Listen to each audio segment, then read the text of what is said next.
Lição de número 8, promessa do Espírito Santo. Introdução traz pra gente alguns conceitos aqui, que é a afirmação de Jesus para os discípulos que eles receberiam o Espírito Santo. Era uma promessa futura que ele tinha feito para os discípulos, né? E esse Espírito não era só para consolar.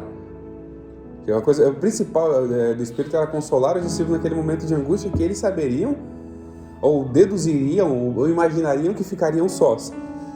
Mas Deus fez a promessa para ele e falou que esse Espírito iria para quê? Para convencer o homem do pecado, da justiça e do juízo. Então aqui o escritor traz algumas... três tópicos bem interessantes, que é a promessa, que é o consolo, o Espírito como aquele que faz o convencimento, e ele enquadra esse convencimento numa perspectiva de regeneração, de transformação, de mudança de mentalidade. Então o Espírito Santo tem essa função. E a promessa que Jesus havia feito para os discípulos é justamente essa, que ele não deixariam eles sozinhos. Aqui tem uma observação muito interessante. Eu não queria entrar muito nesse mérito para não trazer muita confusão, porque a gente acaba criando, por exemplo, um pensamento, e eu fui dar uma analisada em João 14, eu vi que traz um entendimento diferente. Se eu estiver errado, os irmãos podem me corrigir. A pessoa que é órfã, ela é órfã do quê? De pai ou mãe?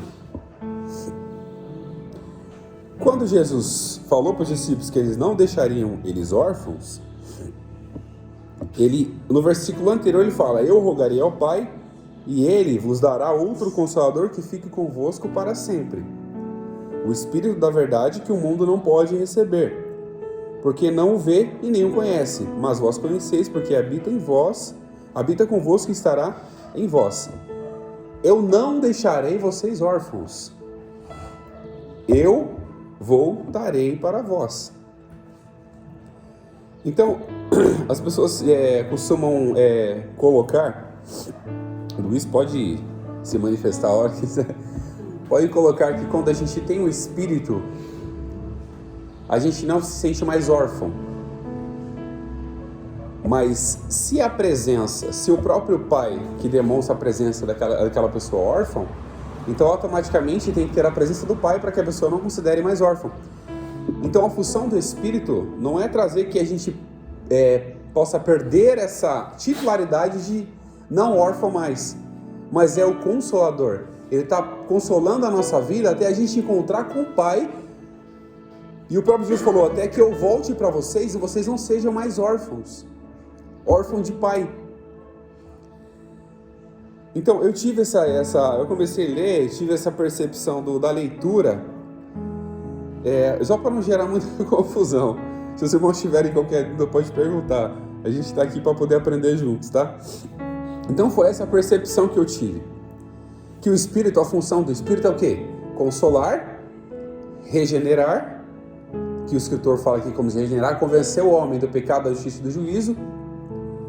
Mas a função dele não é de fazer com que a gente não se sinta mais órfão, porque a gente ainda necessita de estar perto do Pai. A gente necessita ainda se aproximar do Pai. E um dia a gente vai se aproximar do Pai. Um dia Jesus vai voltar, e como ele falou: eu não vou deixar vocês órfãos, eu voltarei para vocês. E a promessa que ele fez: eu voltarei. E quando ele voltar, essa titularidade de órfão, nós não teremos mais. Porque a função do Espírito é consolar, trazer o convencimento, e há uma diferença. Eu já até comentei sobre isso. Eu vi que essa lição aqui traz um contexto praticamente igual ao outro, só que muda poucas perspectivas, igual o conteúdo que a gente deu no semestre passado, que era a pergunta: quem é o Espírito Santo? Então existe a diferença entre convencimento e persuasão. Alguém sabe a diferença entre você convencer alguém e persuadir alguém? O Luiz deve saber, com certeza. O convencimento, o que é o convencimento? É eu falar para você aquilo que eu acredito, e você acreditar nessa mesma coisa. Por exemplo, eu vou pregar o evangelho para você, você acredita que Jesus salva, você acredita que Jesus liberta, você acredita que o Espírito Santo habita no coração do ser humano quando ele acredita em Jesus? Isso eu convenci você a acreditar. Mas o que é a persuasão? É você receber esse Espírito, mudar de lado, ou seja, você estava no mundo, você só acreditar em Jesus e continuar fazendo as mesmas coisas, não vai mudar a sua vida. Porque as suas práticas negam. Você confessa com os lábios, mas suas práticas negam tudo isso. Então você precisa fazer o quê? Mudar de lado.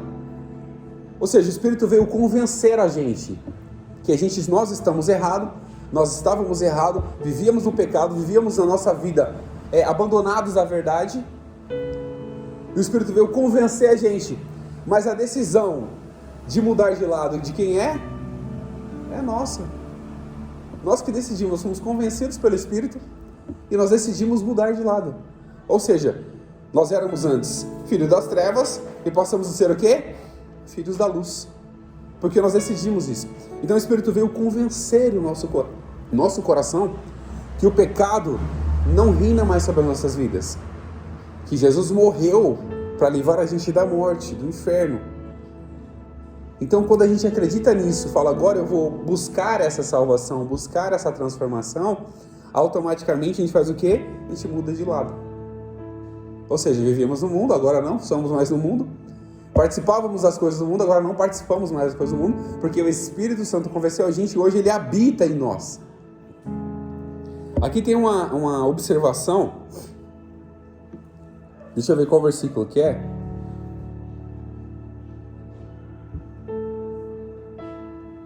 Que fala que habita em vós, Luiz, ajuda aí. João 14. Eu tinha até feito umas marcações aqui. Que fala, estará convosco e habitará em vós. Quanto procura aí? Obrigado, irmão. O Espírito da verdade que o mundo não pode receber, porque não vê e nem o conhece. Mas vós conheceis, porque habita convosco e estará em vós. Naquele momento Jesus fala para ele, o Espírito habita convosco. Habita convosco, ou seja, habitava entre eles.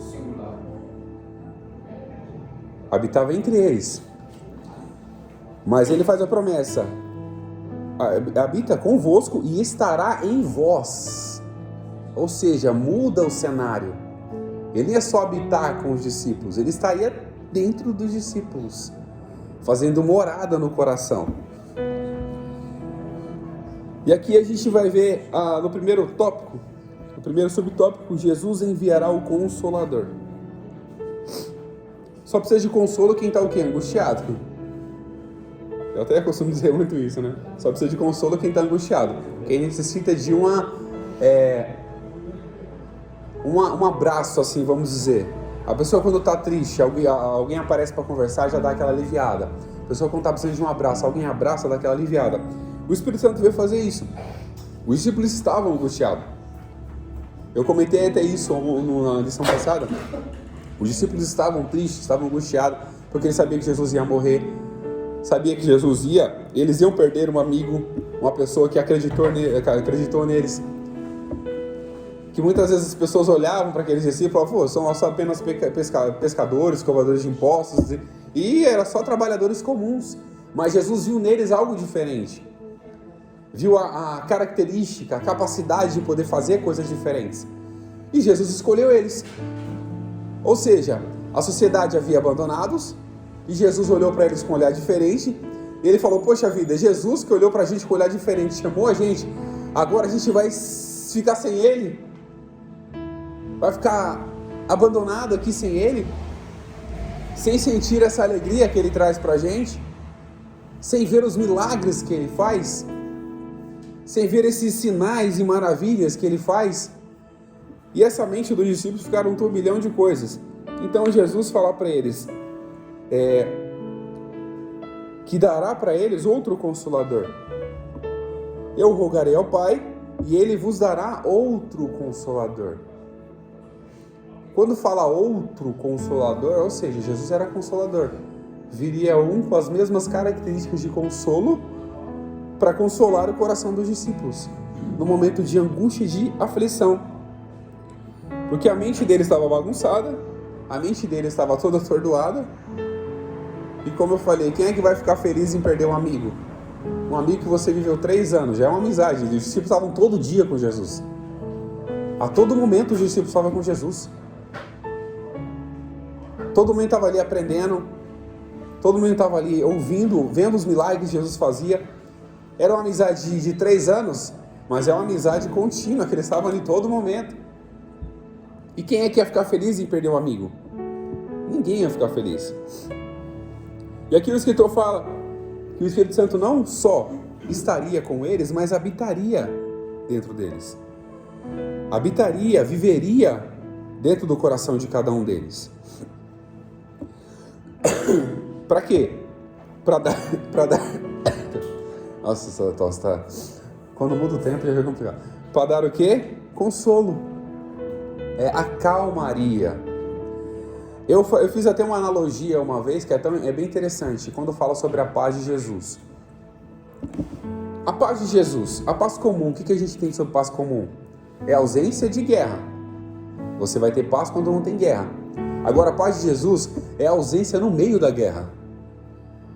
É uma coisa tão surreal. Por quê?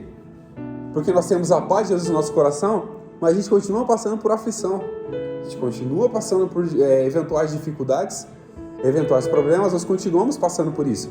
A gente não estamos imunes de nenhum problema. As coisas que acontecem com o ímpio, na sua carnalidade, acontecem com a gente. Nós estamos sujeitos às mesmas coisas, a doenças, sujeitos a problemas de saúde, sujeitos a ter um infarto, um derrame, qualquer outra coisa, nós estamos sujeitos. Então nós vamos cuidar da nossa saúde também. Nós estamos sujeitos a tudo isso. Então as mesmas coisas que acontecem com as pessoas lá fora, acontecem conosco também.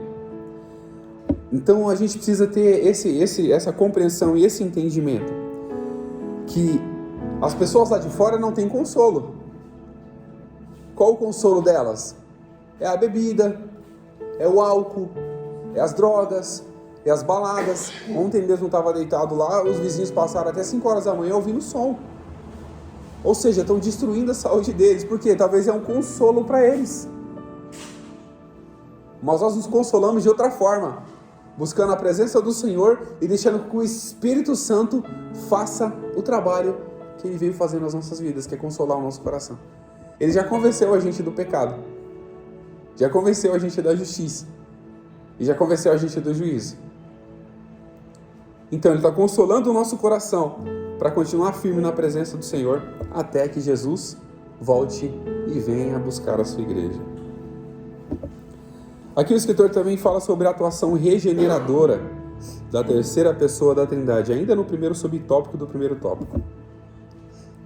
Regeneradora é uma ação que transforma, que regenera, que muda a percepção, que muda a visão, que faz com que a pessoa passe a viver de forma diferente.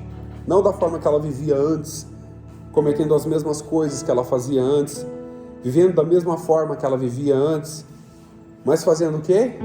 Coisas diferentes que agradem ao coração de Deus. Então o Espírito Santo, quando fala que ele veio convencer, o escritor traz essa linha de raciocínio sobre a regeneração. Que ele veio o quê? Fazer uma ação regeneradora. Ele veio transformar o quê? A mentalidade.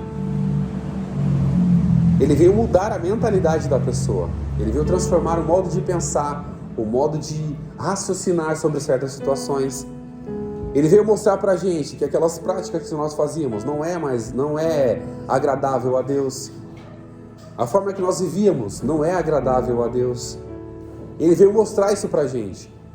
Por isso que o escritor traz esse ponto de vista sobre regeneração, que é a transformação. Nós sabemos muito bem que o nosso corpo, nós precisamos cuidar do nosso corpo, que é o templo do Espírito Santo.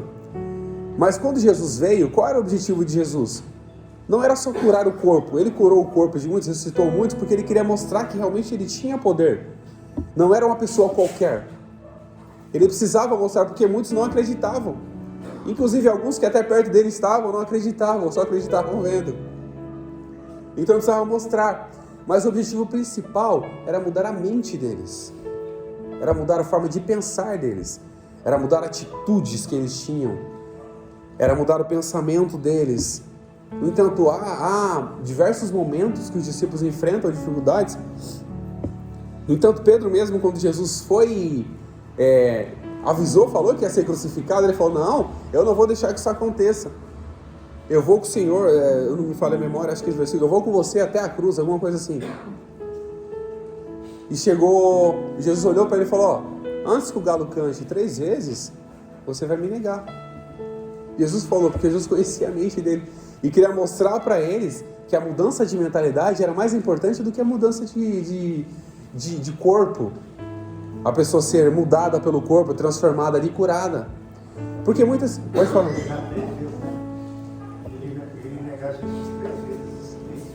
Isso. Antes que... Foi verdade, 3 vezes. Obrigado, vocês. Eu sempre confundo. Não é a primeira vez que eu faço isso. Não é a primeira vez que eu faço isso. Uma vez Jesus perguntou para uma pessoa perguntou para Jesus, perguntou para o discípulo, se conhecia Jesus. Não, nunca vi esse homem. É verdade. Antes que o galo cante, 3 vezes me negarás. Obrigado, meu Messias. Então a gente começa a observar toda essa atuação regeneradora e transformadora do Espírito. Então a mudança de mentalidade era muito mais importante para Jesus. Por quê? Observa, Lázaro foi ressuscitado? Foi. A mulher do fluxo de sangue foi curada? Foi. O paralítico voltou a andar? Voltou. O cego voltou a ver? Voltou. Mas depois o que aconteceu com eles? Todo mundo morreu. Todo mundo morreu. Porque Jesus queria fazê-los entender que há algo dentro de nós que não morre, mas vive eternamente, que é a nossa alma. E o destino da nossa alma depende o quê? Das nossas escolhas diante de Deus, ou seja, a mudança de mentalidade, raciocínio. A alma na Bíblia pode trazer para a gente a questão das emoções e também do nosso racional, do nosso entendimento. Então a mudança de mentalidade é muito importante. E Paulo dá um exemplo aqui, eu não me engano para quem que ele escreveu, falou, o exercício corporal é pouco proveitoso em relação ao quê? À piedade, ou seja, a mente. A pessoa só consegue ter piedade, ter carinho, ter amor, ter respeito pelas pessoas, por quê? Raciocinando. Não é do externo, é do interno. A mudança tem que começar internamente. Era o que Jesus queria fazer. Ele queria mudar a mente das pessoas, mudar o interior, transformar o interior. E algo muito interessante, porque ele precisava que o Espírito habitasse neles. Se ele mudasse só a parte exterior, onde o Espírito ia habitar? O Espírito não vai dividir espaço com ninguém. Não vai dividir espaço com a incerteza, não vai dividir espaço com o pecado, não vai dividir espaço com outras coisas que acontecem dentro do nosso coração. Ele precisava o quê? Abrir o caminho para que o Espírito pudesse habitar no coração dos discípulos. E abrindo o caminho como? Limpando primeiro o coração. Limpando primeiro a mente, o entendimento. Então aqui, o segundo subtópico fala sobre o Consolador. Consolador, a palavra no grego é parakletos, significa ou refere-se a alguém chamado para ajudar, auxiliador, ajudador, consolador, encorajador, ou interceder por outra pessoa, intercessor. Ou seja, nós temos um consolador, um ajudador, um encorajador, um intercessor. Ou seja, nós temos um amigo completo dentro do nosso coração, que é o Espírito. Ele faz diversas funções na nossa vida. Encoraja, consola, intercede, conforta, nos ajuda, intercede por nós com gemidos inexprimíveis. Ou seja, tem diversas funções do Espírito. Diversas funções do nosso coração. E a palavra Paracletos assemelha-se a um amigo que desempenha um papel de advogado ou consultor especial, ou ainda como um assistente que auxilia em momentos importantes. Olha só, além de estar conosco, habitar em nós, ainda tem todas essas funções dentro do nosso coração. Todas essas funções. Ou seja, é um privilégio para nós. Temos essa oportunidade de termos o Espírito habitando em nós, habitando nos nossos corações, vivendo do nosso ser, vivendo dentro de nós. Quem é que não fica feliz com isso? Olhar e falar, poxa vida, eu não merecia nada e hoje eu tenho tudo. Eu não podia nada e hoje eu posso todas as coisas naquele que me fortalece. Eu não tinha como caminhar e hoje existe alguém que me ensina como caminhar e me mostra ainda o caminho. E Ele mesmo é o caminho. Olha só para você ver a dimensão disso. E o privilégio. E aqui quando fala sobre essas características, o Espírito também tem a questão da palavra no grego, né? O termo grego, allos, significa outro. O Luiz que manja no grego, né? Meu grego é muito fraco. Indica... traz a indicação assim, a distinção, traz o que significa outro, indicando assim a distinção dele em relação aos outros indivíduos da mesma natureza, reafirmando a singularidade do Espírito Santo, que nós aprendemos aqui, o Pai, o Filho e o Espírito Santo. Todos têm as suas características, as suas funções, e a Bíblia, em seu contexto, traz essas diferenças. Então o Espírito não é simplesmente uma força ativa que você recebe uma carga de bateria. O pastor acabou de trazer as baterias carregadas aqui. O Espírito não é isso aqui. Não é só carrega a bateria aqui e depois chegar lá na frente, descarregou, pronto, o Espírito saiu. Não, ele habita em nós. Todo momento ele está ali dentro do nosso coração. Não é só uma recarga de bateria, mas ele habita dentro de nós. E ele tem essa função, essa singularidade. O quê? Para trazer-nos para perto da presença do Pai. Para trazer-nos para perto da presença de Jesus. E essa singularidade dele. Aqui no terceiro subtópico, acho que dá tempo de... Terceiro subtópico. Não vos deixarei órfãos. Nós vamos citar aqui novamente, né? A palavra grega para órfão, presente em João 14 e 18 é orfanos. Tá certo, Luiz? Luiz é o professor de grego, hebraico, aramaico. Nem Salomão tinha tantas linguagens assim. Quando Jesus morreu, os discípulos sentiram-se órfãos. Sentiram-se sozinhos, abandonados, órfãos de pai. Deve ter sido difícil aceitar o fato de que o Cristo de Deus, estava morto. Não foi por acaso que o nosso Senhor chama os seus discípulos de filhinhos, em João 13:33.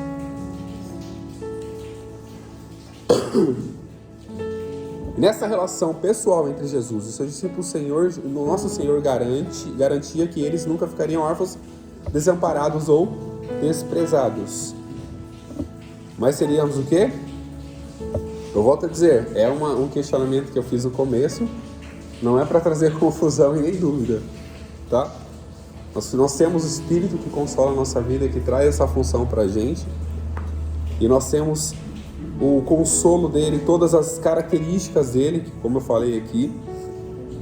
Para quê?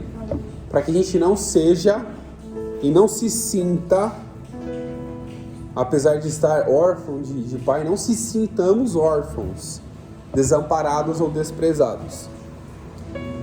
O Espírito habita nos discípulos. Segundo tópico e o primeiro subtópico. Eu confesso que esse primeiro subtópico me deu um nó na cabeça. Eu vou até lê-lo de novo aqui, porque deu um nó na cabeça. Eu reli, eu não consegui entender o que o escritor tentou trazer. Mas eu vou abrir um parênteses aqui, eu vou abrir um questionamento para os irmãos também interagirem sobre esse subtópico.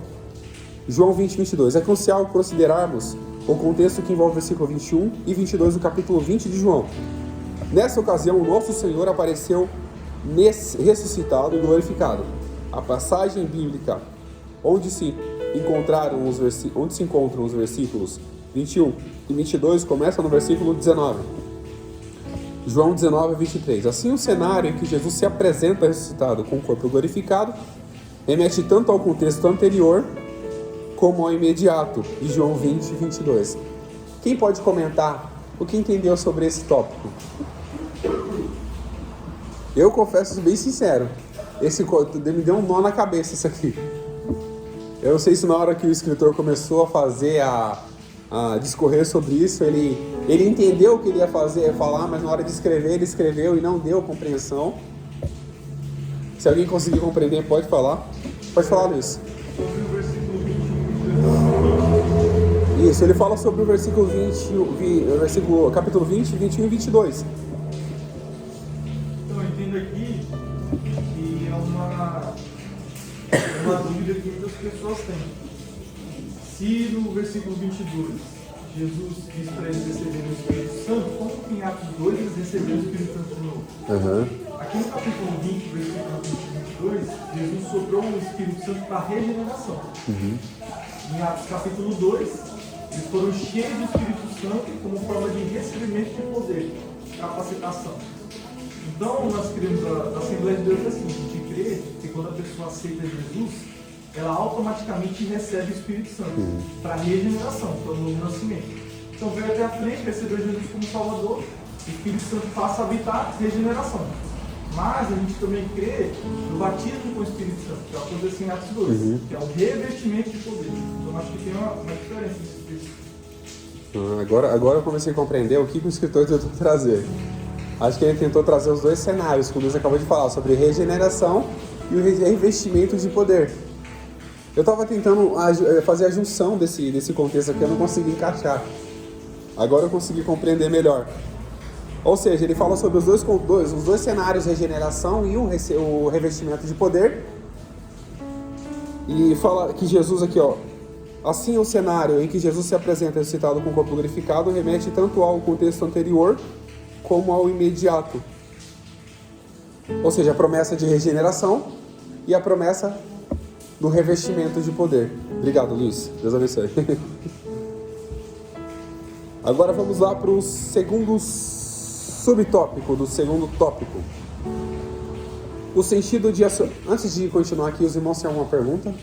Querem comentar alguma coisa? Pode comentar. Flavinha, quer comentar, Flavinha? Não querem comentar alguma coisa? Pode ficar à vontade, tá? A gente está aqui para aprender junto. Tem lição que é um pouco mais complexa mesmo. Até para explicar é difícil. Até o Luiz às vezes comenta, é difícil você tentar explicar sobre a Trindade sem cometer heresias, porque você pode, se você não tomar cuidado, você cai em contradição. É muito complexo, tem conteúdo que é bem complexo. Se alguém quiser apresentar alguma coisa aqui, pode falar em Montenegro, quer falar alguma coisa?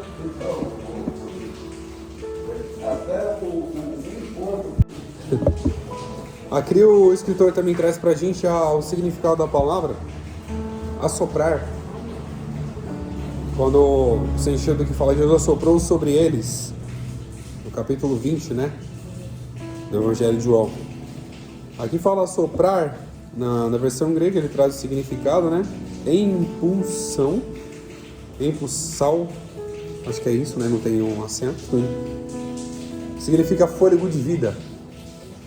Ou seja, assoprou sobre eles o fôlego de vida, a vida espiritual. Uma nova vida transformada, regenerada. Porque nós sabemos que muitos dos discípulos que acompanhavam Jesus ainda não tinham se convertido. Ainda não tinham entregue a sua vida para Jesus. No entanto, tem um episódio que, se eu não me engano, Jesus fala com Pedro. E quando te converteres, olha só, comunica com os outros também. Eu acho que é assim o versículo, né? Se caso alguém encontrar, e quando te converteres, comunica com os outros também. Ou seja, porque muitos que estavam com Jesus ainda não haviam se convertido. sido transformado. Ou seja, eles precisavam de uma nova vida espiritual. Por que essa nova vida espiritual é necessária? Porque Jesus falou que os milagres que ele fez, os discípulos iam fazer maiores ainda. Ou seja, os sinais, milagres, maravilhas, a humildade de Jesus tinha que ser dobrada para nós. Olha que seria a responsabilidade também. Não é só fazer milagres, não. É a forma que Jesus fez, humilde, lavar os pés dos discípulos. Eu tinha imaginado que eles faziam isso 2 vezes mais. Ser mais humilde do que ele. Então tudo que Jesus fez, nós teríamos que fazer o quê? Maiores ainda. Então os discípulos precisavam dessa transformação. Então por isso que foi assoprado sobre eles o fôlego de vida espiritual. E o escritor traz até um exemplo aqui, uma referência, Ezequiel 37:9. E assoprou sobre os mortos para que vivam. Portanto, a expressão presente em João 20:22 sugere que o Espírito foi soprado para trazer uma nova vida para os discípulos. E aqui nós vamos falar sobre o terceiro subtópico, um episódio anterior ao Pentecoste, que foi o que aconteceu. Nós comentamos um pouco que em João 20:22 também se lê: recebei o Espírito Santo. A expressão surge como consequência direta da menção assoprou sobre eles. Os discípulos tornaram-se o quê? Uma nova criatura. Foram transformados internamente. Foram transformados o seu modo de agir, o seu modo de pensar. Porque quando nós recebemos o Espírito, o que muda na nossa vida? O que começa a habitar dentro dos nossos corações? Não é a nossa própria vontade, o nosso próprio fruto, mas é o quê? O fruto do Espírito, que é a paz, longanimidade, benignidade, fé, mansidão, temperança, que é o domínio próprio. E sobre essas coisas, esses são os frutos que se manifestam na vida da pessoa que recebe o Espírito. Na regeneração. Existe o outro cenário que nós comentamos aqui, mas esse cenário da regeneração você recebe esses frutos. Você tem que ter esses frutos. Porque esses frutos comunicam com o Espírito que habita em você. Se você não tem esses frutos, logo as pessoas vão ver, poxa, ele não tem o Espírito de Deus. Ele não é uma pessoa transformada, ele não é uma pessoa mudada, ele não é uma pessoa que teve uma regeneração de vida. Porque nós comunicamos por meio de voz, sim, mas também o nosso comportamento fala muito. Porque o que é internamente, as pessoas veem externamente. Tanto o coração alegre faz ao formosear o rosto, o seu comportamento interno, as coisas ruins que tem no coração, vai aparecer no seu semblante também. Você pode observar uma pessoa quando está enferma, quando está doente, algo do tipo, o que ela vai fazer? O semblante dela vai transformar. Ontem nós tivemos aqui o dia de projeto, entrou uma mulher aqui, ó, era conhecida nossa. Na hora que eu olhei para ela veio aqui na frente, eu olhei para ela, o semblante dela estava deformado. E não era só maquiagem, estava deformado. Ela estava totalmente fora de si. Ou seja, o Espírito faz com que a gente fuja dessa situação de transformação espiritual para o ruim, para as coisas boas, para os frutos serem manifestos. Você olha para aquela pessoa e fala, ela confessa que acredita em Deus. Tantas vezes eu encontrei ela no caminho, ela falava, eu acredito em Jesus, eu acredito em Deus, ora por mim, eu oro também. Mas e a transformação e o fruto que não sai? Você olhar para ela, talvez se Jesus olhasse para ela e falasse, poxa, ela é igual aquela árvore. Deu a oportunidade para dar fruto, não deu fruto? Corta e lança fora. Eu olhei para a vida dela e falei, poxa vida. Eu falei, espera um pouquinho ali que a gente vai orar por você. Senta ali. Ela, não quero sentar. Eu não quero ficar aqui. Então tá bom. Eu não vou te obrigar, meu amigo.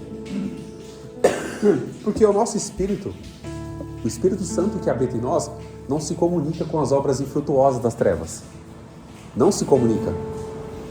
Você vai ver uma injustiça, a primeira coisa que vai acontecer, poxa, vai arder no seu coração e falar, nossa, que agonia que dá ver isso. Porque os nossos frutos são diferentes. Nós produzimos frutos diferentes. Nós produzimos, o Espírito produz frutos diferentes em nós. Para quê? Para não termos as mesmas atitudes de antes, mas atitudes transformadas. E foi isso que aconteceu com os discípulos. Sobrou sobre eles a regeneração. e o fruto do Espírito passou a ser manifesto na vida deles. No entanto, você pode observar que teve discípulos e outras pessoas também que seguiram Jesus e receberam esse Espírito, que foram apedrejados até a morte, foram presos, sofreram diversas dores, mas eles sabiam em quem eles haviam crido, sabiam o Espírito que havia neles.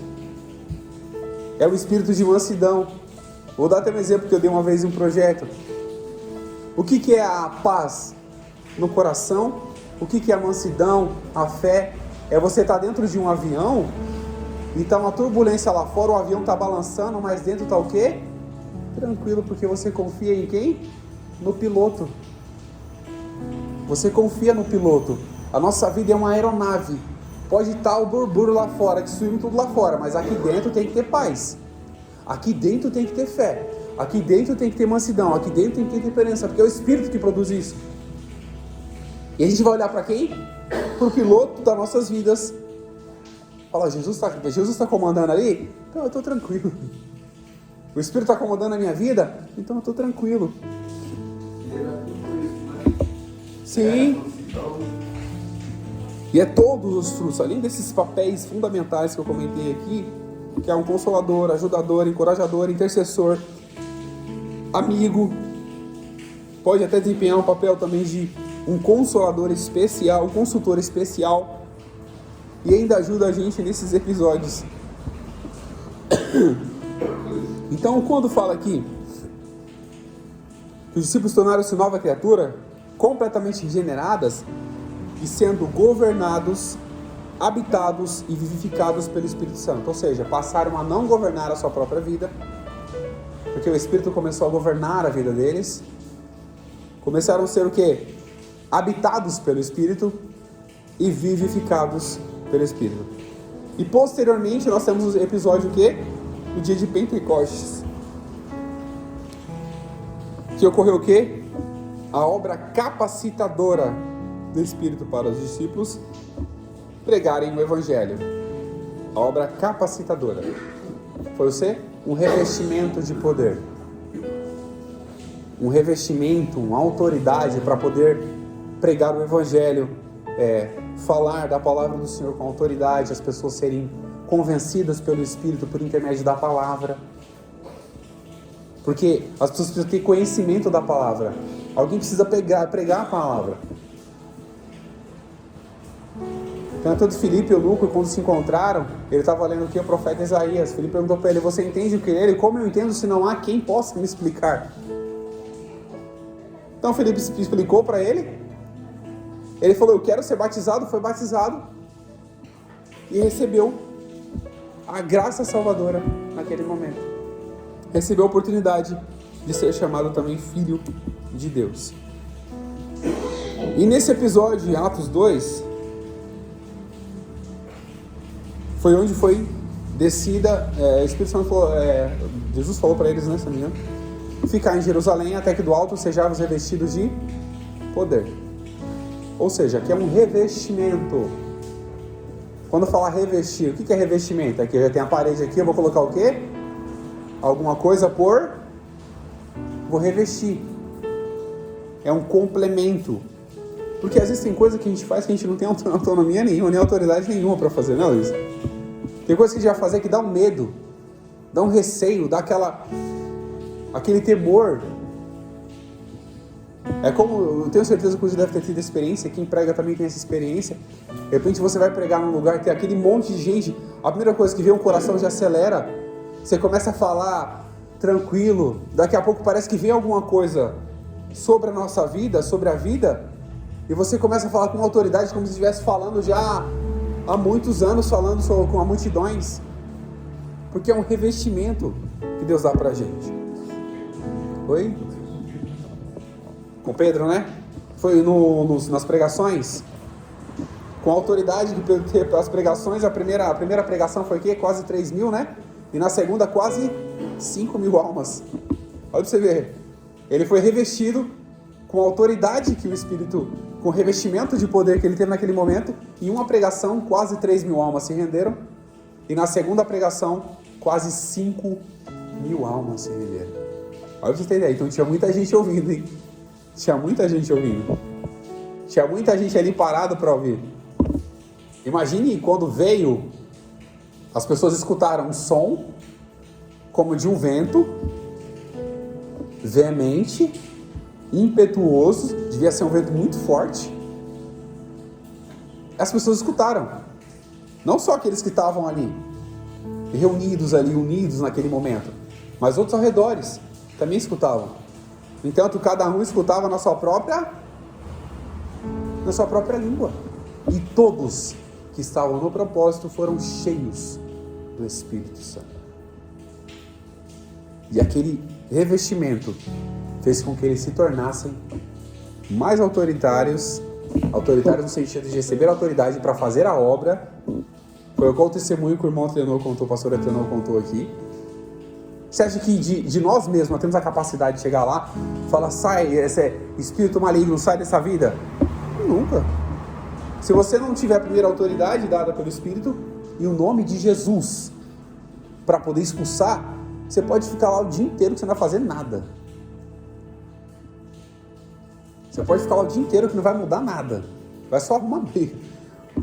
Eu passei por um episódio uma vez que o irmão chegou. É pra você ver como é que é complicado, né? A nossa vida tem que estar no altar, não adianta. A nossa vida tem que estar no altar. Nós precisamos ter a nossa vida no altar. Por quê? Em um episódio que a pessoa estava carregada, assim, sobrecarregada de demônios, né? Aí, de repente, aquela pessoa endemoniada olhou para um irmão que estava... Olhou para aquele irmão e falou, eu quero você. Saiu correndo. Por quê? O que nós não vemos, nós como seres humanos, eu não vejo o que o irmão Luiz faz, eu não vejo o que a irmã Dora faz, o que o irmão Messia faz, o que o irmão Josias faz, mas quem vê? Deus vê.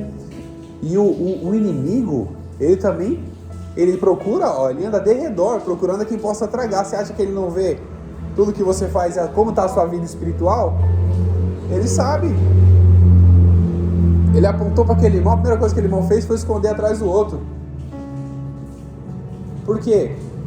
Nós precisamos estar com a nossa vida no altar e o Espírito realmente tem que habitar em nós, para que possamos ter autoridade.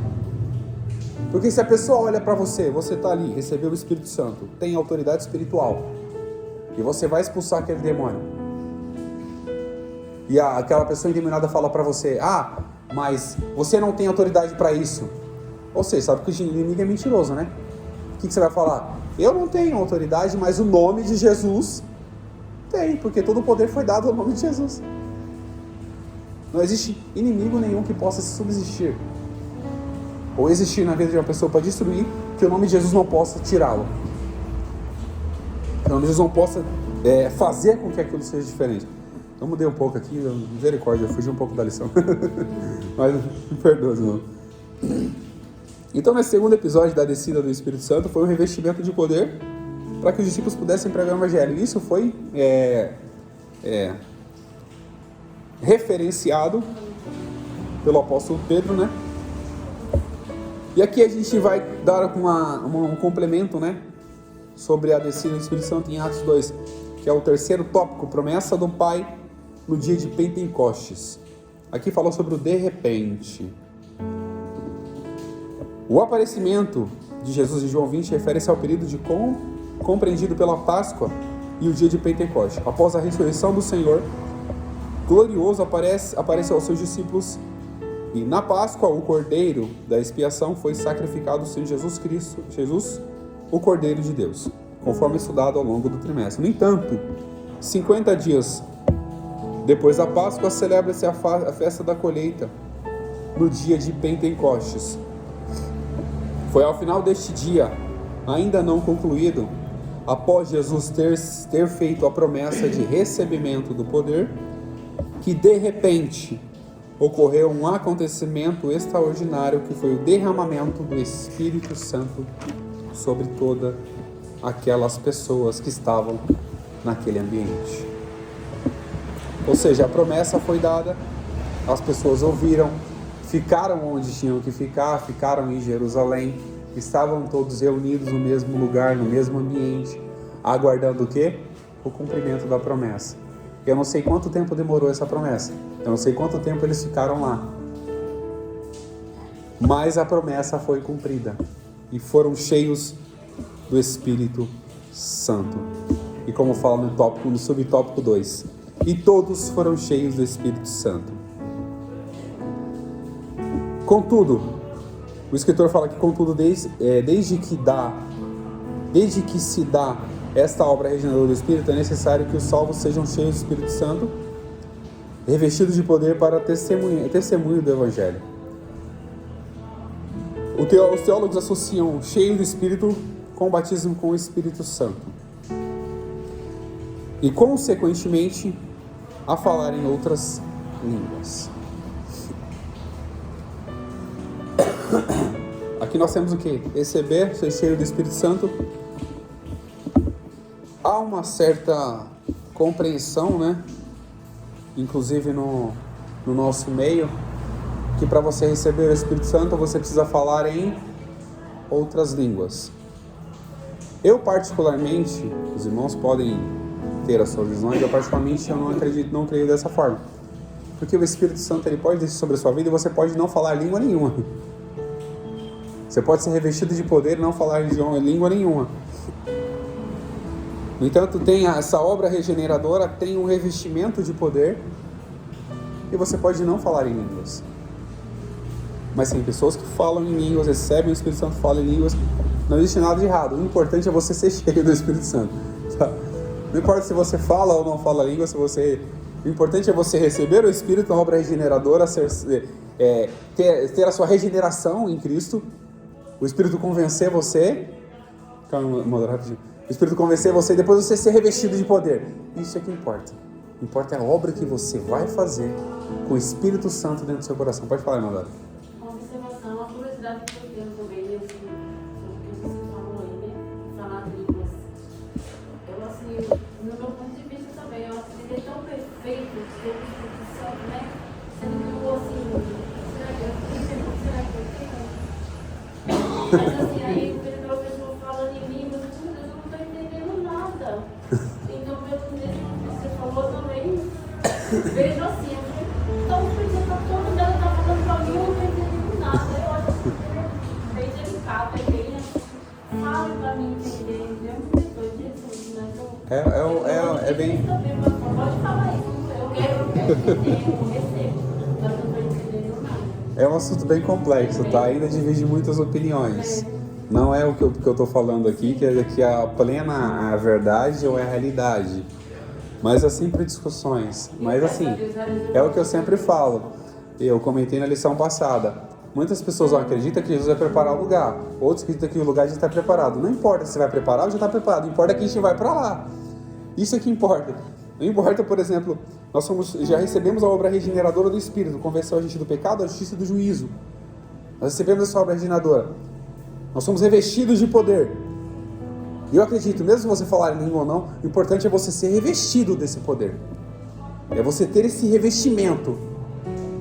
E assim, fala várias línguas, né? Então quem tiver com inglês, você vai interpretar, beleza, pra gente, né? Ainda... Outras, né? O Luiz tem bastante, né? Luiz que é bem aprofundado nesse tema aí. Eu sou um aluno dele. Porque existe os frutos do Espírito, existem os dons espirituais, que são temas bem complexos, né? Existe o dom de falar em diversas línguas, outros dons do Espírito Santo que são relatados por apóstolo Paulo em Coríntios, se não me engano, né, Luiz? Coríntios fala sobre os dons, acho que é capítulo 12, se não me engano. Capítulo 12 fala sobre os dons espirituais. Oi, desculpa. Sim, em outros lugares. Então existe essa complexidade. Mas a gente vai entrar não aprofundar muito nesse mérito, porque a lição traz um conteúdo mais de regeneração, que é a transformação que o Espírito faz na nossa vida, convencendo a gente, e o revestimento de poder. Para quê? Para a gente continuar fazendo essa obra, continuar fazendo esse trabalho, continuar fazendo com disposição, com ânimo, com coragem. Porque a gente mesmo, de nós mesmos, não temos coragem de fazer quase nada. Se o Espírito Santo não estiver na nossa vida, a gente não tem coragem. A gente não tem, porque a gente precisa revestido de poder e autoridade para poder fazer isso. Pode falar, Luiz. Marcar um dia para dar um estudo sobre isso. Sim, seria interessante. A gente marcar um dia de estudo, a gente pode até usar o dia do projeto também. A gente dá uma alteração no dia do projeto para a gente poder fazer esse estudo, que é um estudo muito bom e é muito complexo. Você precisa estar o quê? É igual, eu comentei com o Luiz, a gente pode fazer uma conferência, né? Porque você tem que estar com a caneta e com o papel na mão ali, ó. Você tem que estar anotando. Porque é muitos detalhes que tem, se você fosse aprofundar aqui, o tempo não vai dar, são bastante detalhes. Então você tem que estar anotando ali, pegando os textos, anotando os textos, deixando tudo gravadinho ali, porque você auxilia até sua memória a gravar aquilo, porque você vai anotando, vai lendo, vai ouvindo, vai anotando, lendo, e você auxilia sua memória naquilo. E aqui o subtópico do terceiro tópico, a gente já poder finalizar, e começaram a falar em outras línguas. Aqui o escritor fala que o batismo com o Espírito Santo constitui uma experiência profunda. E não é só o escritor que fala, realmente é uma experiência profunda. É uma experiência surreal, fora da realidade. Porque é uma experiência espiritual. Então, quando fala experiência espiritual, vai afora da nossa realidade que a gente vive aqui hoje, carnal. Vai fora da nossa realidade. É uma experiência fora do comum. É como você está, por exemplo, falando com pessoas, de repente você começa a falar algo para aquela pessoa, como se estivesse contando a vida dela todinha, e você não faz a mínima ideia, você nem conhece aquela pessoa. O Espírito Santo mostra para você, você começa a falar aquilo, falar a vida daquela pessoa assim, ó, e fala, sua vida está assim, mas Deus vai transformar a sua vida, Deus vai mudar o seu cenário. E nós não temos capacidade humana nenhuma, a nossa visão é ótica, é limitada. Se você fechar o olho, você não vê mais nada. Mas o Espírito, ele vê todas as coisas. O Espírito vê tudo. O que nós não vemos. Por isso que as pessoas, é muito comum nós ouvirmos o que as pessoas falarem. Aquela pessoa tem visão espiritual. Aquela pessoa tem uma visão diferente. Por quê? Ela consegue ver espiritualmente o que os nossos olhos carnais não conseguem ver. Ela consegue ver espiritualmente o que a nossa visão ótica humana. Se a gente já com problema na vista, a gente já não enxerga direito. Tem que usar óculos, irmão? Messias, né? Eu usava óculos também, hoje eu não preciso mais. Porque eu tive que fazer uma cirurgia nesse olho aqui eu não enxergo. Você tampar aqui, tá tudo. Eu vejo embaçado. Eu consigo ver cada pessoa no seu lugar, mas eu vejo embaçado. Não deu para corrigir. Ou seja, mas a visão espiritual, ela não tem nenhum grau de dificuldade para enxergar coisas espirituais. E aqui, quando começaram a falar em outras línguas, foi um cumprimento. E esse cumprimento da promessa abrangeu toda a igreja nascente naquele momento e todas as gerações futuras até a volta de Cristo. Não está limitado só àquele tempo. O Espírito Santo, o batismo com o Espírito Santo, a renovação, o revestimento de poder, ou falar em línguas, não está limitado só àquele tempo. Mas está também atrelado ao nosso tempo.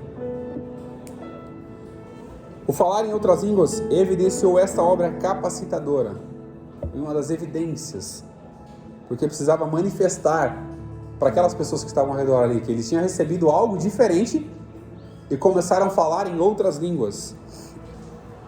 E aqui, para a gente finalizar esse subtópico, assim sendo, as línguas mencionadas por Lucas em Atos, que foi o escritor de Atos, são evidências físicas visíveis do batismo com o Espírito Santo. Aqui o escritor fala que são evidências físicas do batismo com o Espírito Santo. E eu volto a dizer que eu tenho uma visão um pouco diferente, mas eu não critico, não critico. Tá? Tenho uma visão um pouco diferente, mas eu não critico. Ou falar em línguas ou não, o importante é você ser revestido, você ser cheio do Espírito Santo e fazer a obra de Deus.